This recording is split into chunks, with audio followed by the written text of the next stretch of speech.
5 or 6, you had the opportunity to run for lieutenant governor. How did that come about? It was interesting. There was a vacancy for lieutenant governor. Al Del Bello had been lieutenant governor and resigned. And there was all sorts of newspaper speculation about who Governor Cuomo would tap, because it was strictly up to him. He controlled the state party and everything.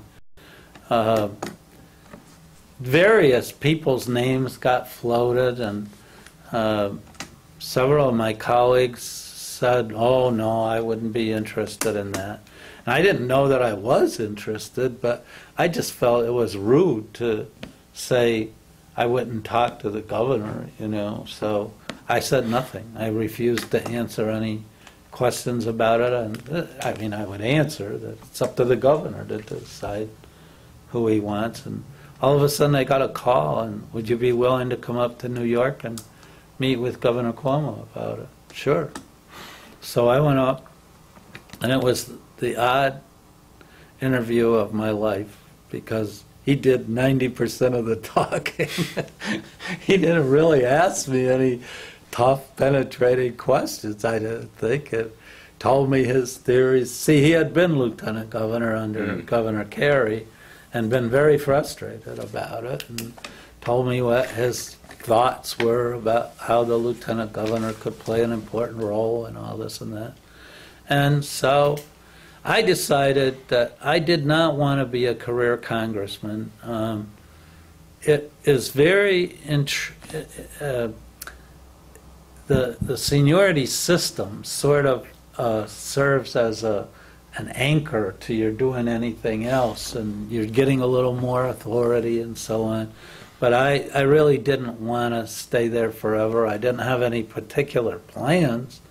And to me, this was a once-in-a-lifetime opportunity to have a statewide constituency for a guy from a remote part of the state without personal wealth and so on. And so I did say that I would run.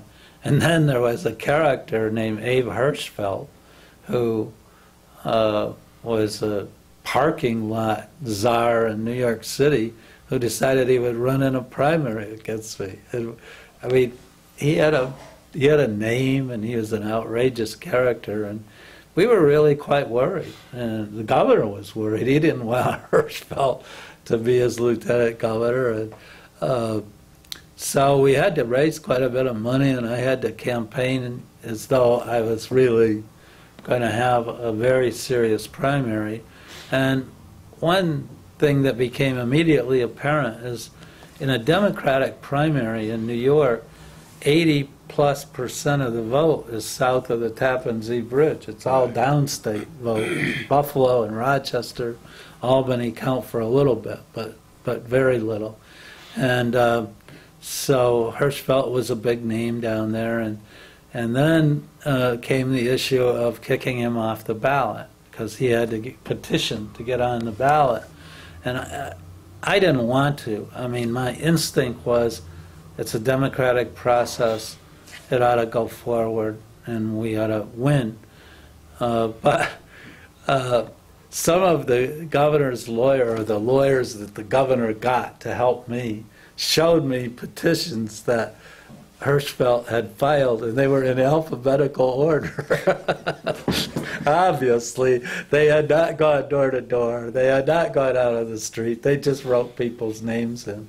So I signed the papers necessary to challenge, and the judge threw him out. It was not even close question. So I did not have a primary, and I never had to run. See, it's a ridiculous system in New York, but the governor and lieutenant governor run in separate primaries, but then you run together as a team, as the president and vice president do in the general election. In fact, that's how Cuomo came to have Del Bello as his lieutenant governor. In 1982, Cuomo endorsed Carl McCall for lieutenant governor, and Ed Koch, who was the favorite in that primary, endorsed Al Del Bello. And oddly enough, Cuomo and Del Bello won, so it was sort of a political shotgun marriage to begin with. Therefore, Cuomo didn't give him much of a He didn't give him much responsibility or to role, do, and right. therefore he was disillusioned And and left. I respect Al Del Bello. I don't think he did the right thing by resigning, but I think that Governor Cuomo did not treat him decently, and he as a result felt that that was a useless office and resigned. But Mario Cuomo lived up to all the promises he made to me. He is a person of great integrity. I've never known anyone who worked harder. And if you got to have a boss, it's great to have somebody with impeccable integrity and somebody who works real hard. And he gave me a lot of things to do on my own, or provide leadership. Let's put it that way. And it was, from my point of view, a very good partnership.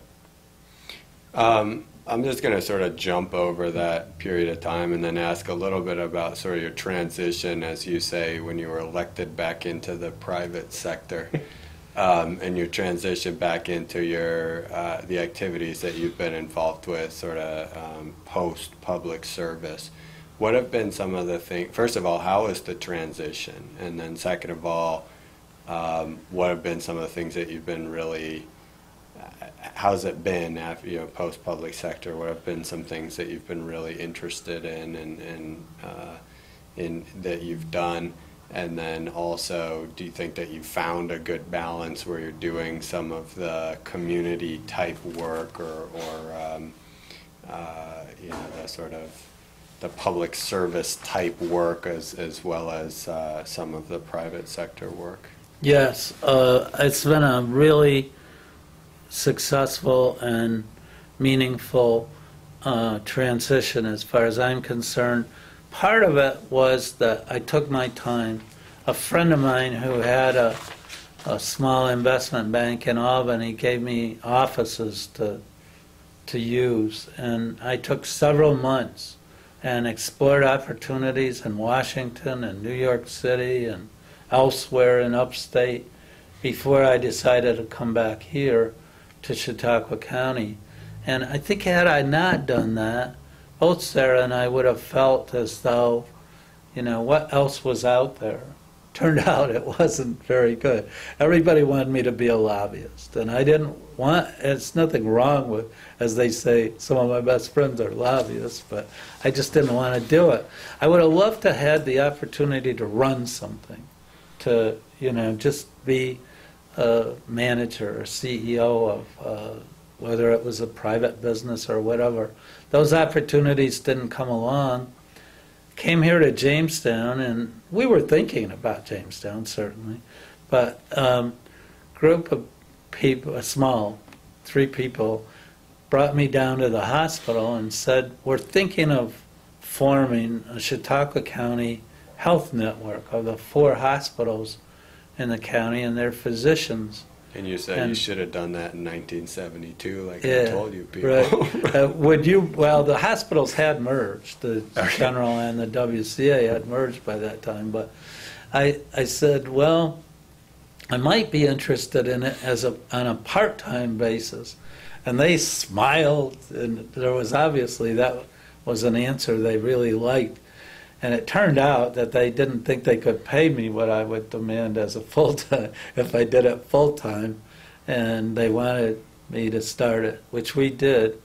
And we put together what I think is a very, very successful health network. There are 30 or so rural health networks in New York, but I'd say Chautauqua County is, I'm sorry, I thought about this and then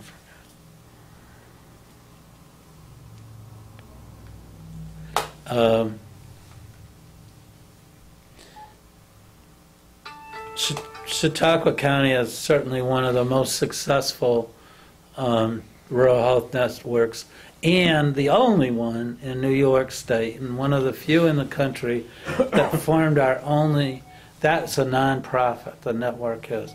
We formed a for-profit physician hospital organization called the Chautauqua Integrated Delivery System, where we provide local medical management for Medicare program, and it's been terrific. 10 years experience, 8 years we've had a surplus.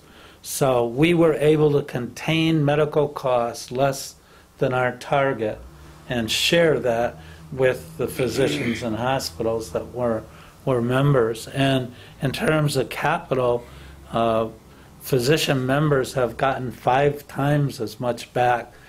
We can't call them dividends, but as capital distributions than they put in to start the enterprise. So that to me proved that you can have quality medicine and control costs.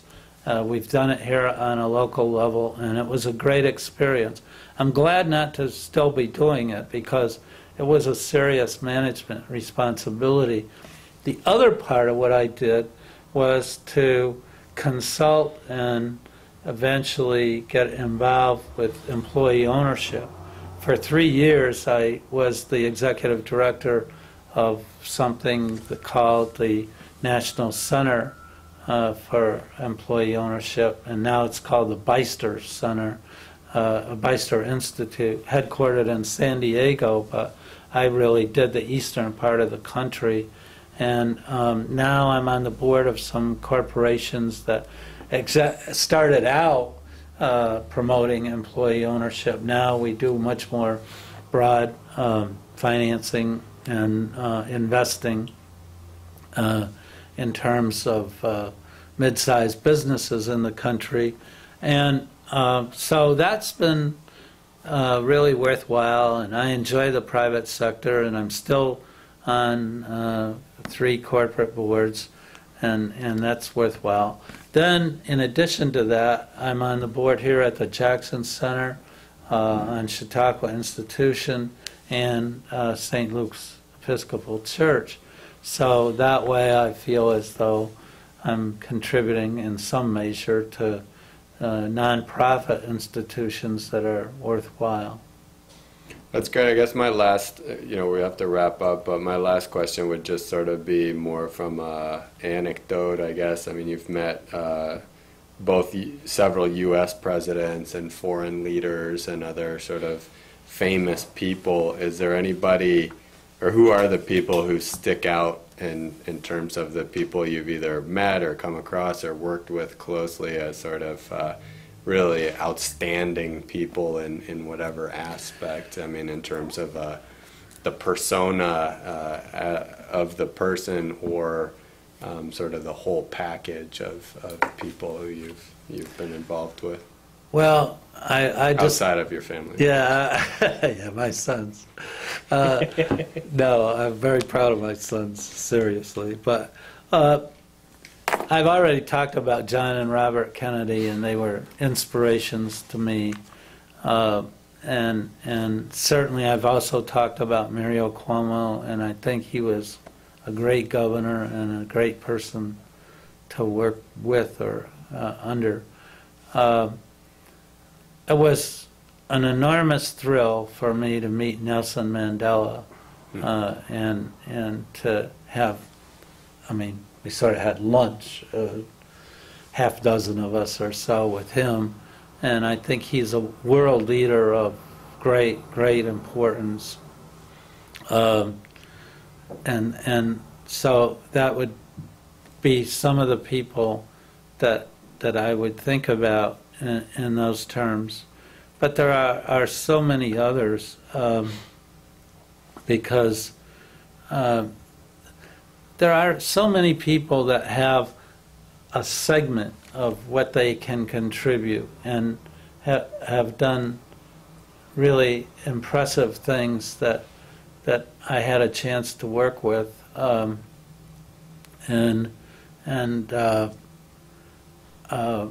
I don't know that any of them would I call mentors or were people that I would put on that pedestal, but certainly there were just a whole lot of people that I had a chance to work with. both Bill and Hillary Clinton, for example. There are disappointments that they didn't get health care reform and that they lowered their sights, and I'm just delighted that President Obama is willing to take on some of the huge issues that President Clinton shied away from, particularly in his second term. But meeting them and feeling as though at least Hillary is a friend and all that has been very important. And I think they, in their own way, have made important contributions. President Carter, similarly, I think is the greatest ex-president of the United States. And I got to know him fairly well in his term as president. So there are a number of people who certainly played an important role, but I guess inspiration would have been the Kennedys, and day-to-day would have been Cuomo that I worked with that stand out. That's great. Well, let's leave it at that then. Terrific. You guys are unbelievable. Oh, thank you. Great piece. Thank you, John. Good. I hope it complements what my brother and you talked about. I don't recall, but I don't think there was too much overlap. Good. The answer is it complements it very well. Right. Yeah, the two of you guys are terrific. So when the day is done, there'll be a nice stack of DVDs for the Lundine family to enjoy, and whatever happens from there, we'll have a... John raised an interesting question coming down. He was being partly sarcastic, but, Sarah has produced documentaries, and he says, is she going to take this and turn it into a documentary? I don't think so, but we'll see what we get when we're done. Well, thank you. And by the way, my son, who graduated from Kenyon College and Yes, madam. met Brent, he's at the Department of Energy right now, and in the green part of it, and has actually looked a little bit at the kind of what the Board of Public Utilities is doing. So it's sort of in his office's area. Previously, had been working on the alternate energy for the cars part of it. So that first wave of billions of dollars, he was involved. Now he'd spent a year and a half in Senegal. Oh, great. And so in working with Oxfam, yeah. and the loan guarantees and stuff. So last night there was this email saying, "Dad, I'm enjoying this, but my real goal is I'd love to get back to that world and love to make a difference." And you're sort of in that world. I am. I'm definitely in that world. I'm in Latin America. I work for Save the Children, which is one of the larger nonprofits, international nonprofit. We focus mostly on, obviously, children's issues, and then on emergency response, health care, health and nutrition, and education. So not as much. We do some economic development type work and some micro loan type work, but not as much. Nonetheless, if he wants to get in touch with me, that'd be great. I'm going to give you a little piece of paper to maybe fill out the contact, or if you got a card, I don't know. Yeah, I don't know if I have a card, but I think this is you're in the world of which he's. There we go, John. Oh, thanks.